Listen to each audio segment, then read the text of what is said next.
অন্ধ্রপ্রদেশে কাজে গিয়ে মৃত্যু হওয়া শ্রমিকের পরিবারের পাশে আইএসএফের প্রতিনিধি দল। ওই শ্রমিককে খুন করা হয়েছে বলেই অভিযোগ করছেন পরিবারের সদস্যরা। রবিবার বিকেলে তাদের পাশে দাঁড়ালেন আইএসএফের প্রতিনিধি দল। আইএসএফ পার্টির প্রতিনিধির মধ্যে উপস্থিত ছিলেন জঙ্গিপুর মহকুমা অবজারভার ও ফরাক্কার অবজারভার আজমেরুল শেখ, শামশেরগঞ্জ বিধানসভার মহিদুল হক, সম্পাদক মনিরুল ইসলাম সহ অন্যান্য নেতৃবৃন্দ।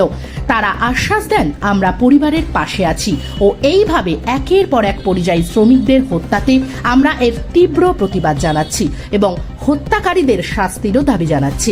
কাদির শেখের মৃত্যুর ঘটনায় তাদের তদন্ত দাবি করে দোষীদের শাস্তির দাবি জানানো হয় পার্টির পক্ষ থেকে।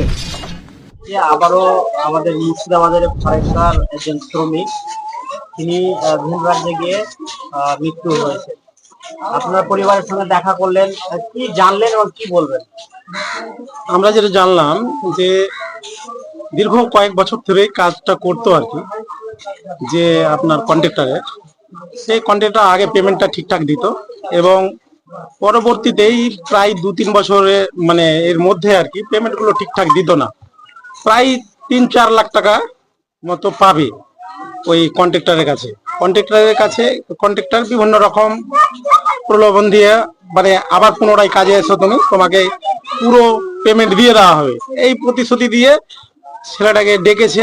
প্রতিশ্রুতি দিয়ে ডাকার পরে বিভিন্নভাবে কিভাবে কি হয়েছে তার সঠিক তদন্ত মানে আমরা চাই আর কি, যে প্রকৃত দোষী সেটাকে তদন্ত করে বের করে তার প্রকৃত মানে যথাযথ শাস্তি যাতে করা হয়। অবশ্যই এই ধরনের ঘটনা এই শুধু ফারাক্কাই নয়, মুর্শিদাবাদে নয়, বিভিন্ন প্রান্তরে হচ্ছে। বিশেষ করে যে ছেলেটার খুন হয়েছে সেই ছেলেটা কিন্তু মুখে দাঁড়িয়ে আছে। সংখ্যালঘু মুসলিমদের উপরে এরকম হেনস্থা কেন, এরকম অত্যাচার কেন, টর্চার কেন, কি বুঝাতে চাইছে? এটা স্পষ্ট জানতে পারছি যে প্রাসাদ বলে নাম আছে, প্রাসাদ স্পষ্ট বোঝা যাচ্ছে যে প্রাসাদ এই খুনের তদন্ত যদি হয় প্রাসাদ দায়ী হবে। কেন? কারণ উনার কাছে টাকা পাবে, উনার দায়িত্বে ওখানে কাজ করছে, দীর্ঘদিন থেকে করছে, উনার সঙ্গে সুসম্পর্ক, তারপরে কেন হত্যা হলো? এটা তো প্রশ্ন থেকে যাচ্ছে।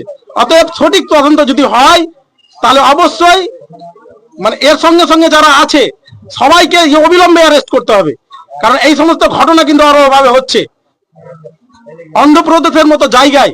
এখানে শুধু অন্ধ্রপ্রদেশের জায়গায় শুধু ফারাক্কার লোক কাজ করে না, বিভিন্ন জায়গার লোক কিন্তু যাচ্ছে ফারাক্কা, মুর্শিদাবাদ, মানে মুর্শিদাবাদ, মালদা, এদিকে রঘুনাথগঞ্জ, বিভিন্ন প্রান্তরের লোক যাচ্ছে। এবার কাজে গিয়ে যদি খুন হয়ে বাড়ি ফিরতে হয়, এরকম ধরনের ঘটনা যদি দেখতেই থাকি, তাহলে এটা রাজ্য সরকারকে আমি এই জন্য বলতে চাই, রাজ্য সরকারকেও, আমাদের রাজ্যে যারা কাজ করছে, যে সমস্ত যারা অন্য রাজ্য থেকে এসে কাজ করছে তারা সুরক্ষিত, আর আমাদের রাজ্যের লোক অন্য জায়গায় যাচ্ছে সুরক্ষিত নয়, অসুরক্ষিত। অতএব এর জন্য দায়ী অবশ্যই রাজ্য সরকারকে সঠিক জবাবদেহি করতে হবে। কেন? কারণটাই হচ্ছে আমাদের সর্বদা দাবি থাকে যে আমাদের রাজ্যে যারা পরিযায়ী শ্রমিক, যারা বাইরে কাজ করছে, তাদের যথাযথ তথ্য রাখা উচিত এই রাজ্য সরকারকে। আইএসএফ এর পক্ষ থেকে আপনারা আজকে প্রতিনিধি দল এলেন, তাহলে কি নওশাদ সিদ্দিকীকে বিষয়টি জানাবেন এবং কিভাবে আইএসএফ থাকছে এই পরিবারের পাশে? বিষয়টিকে মানে আমরা যখনই ঘটনাটা শুনেছি তখনই তারপর থেকে আমাদের মানে বিভিন্নভাবে পার্টির সঙ্গে কথা হচ্ছে, রাজ্য দপ্তর, রাজ্যের অফিসের সঙ্গে কথা হচ্ছে এবং নওশাদ সিদ্দিকী ভাইজানকেও দেওয়া হয়েছে। নওশাদ সিদ্দিকী ভাইজান অবশ্যই এই ঘটনা জন্য সঠিক তদন্ত চাইছে এবং উনিও আসবেন। আমি বিষয়টাকে জানাবো এবং পুরো তথ্যটাকে তুলে ধরবো। উনি অবিলম্বে, আমরাও চাইছি, আপনার মিডিয়ার মাধ্যমে বলতে চাইছি যে নওশাদ ভাই এখানে এই পরিবারের পাশে আছে।